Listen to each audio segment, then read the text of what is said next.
First built to host the 1950 World Cup, the Maracanã was then the largest stadium in the world, holding vast crowds of almost 200,000.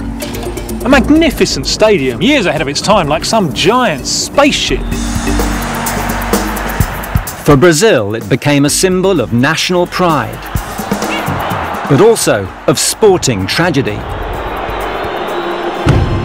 A shock 2-1 defeat at the hands of Uruguay.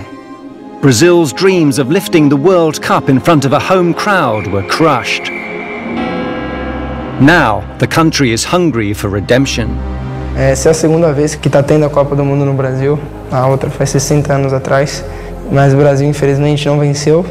Espero poder estar no grupo e se tiver, vou fazer de tudo para o Brasil ser campeão. But 6 decades on, and 4,500 matches later, the stadium is on life support. Its concrete is crumbling. The seats need replacing. And its safety standards are suspect. The Maracanã is looking tired and dated.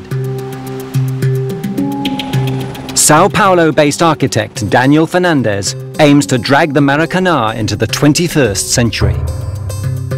Without a doubt, it is an honor to participate in this project. We have to make a transformation with the aim to preserve as much as possible of the existing stadium.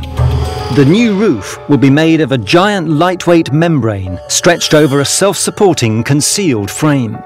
2 inner cable rings float in the stadium's centre, connected via high-tension cables to an outer steel compression ring anchored to the concrete walls. It's like a bicycle tire with its rims just turned around and supported by the existing structure of the Maracanã.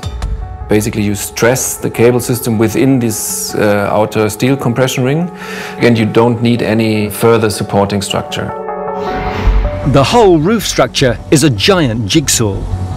3,500 tons of steel, locked into place with more than 1,000 tons of high-tension cabling. The general layout consists of materials you can prefabricate, and then you build it piece by piece. First, the outer steel ring, which will support the rest of the roof structure, is lifted into position on top of the existing walls. Then, the cabling that makes up the inner rings is laid out. It takes weeks to lay out the cables and to connect all the hydraulic equipment to the compression ring.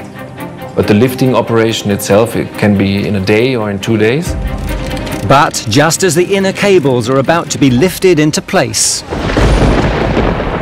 Rio is hit by some of the worst weather in a decade.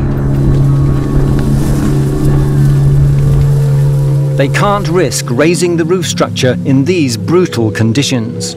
The rain and high winds make it too dangerous to work at heights, and the cranes needed to position the cabling act like giant lightning conductors.